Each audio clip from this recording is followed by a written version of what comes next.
saya hadir di sini dalam rangka melihat secara langsung pelaksanaan vaksinasi ya di MAN 1 Kabupaten Gorontalo. Saya datang dengan Pak Gajati, kemudian juga Pak Danrem yang diwakili oleh Kadipers.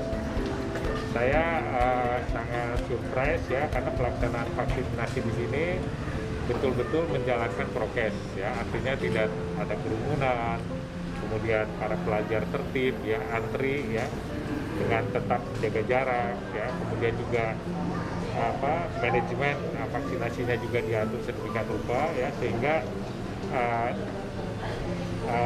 pelaksanaan vaksin ya benar-benar terlihat tertib gitu ya, sama dengan di sekolah-sekolah yang lainnya juga seperti itu. Saya juga senang ya pelajar-pelajar yang ada di sini tidak ada keraguan untuk melaksanakan vaksinasi. Mereka bersemangat ya, mereka tidak takut karena mereka juga mengharapkan untuk segera melaksanakan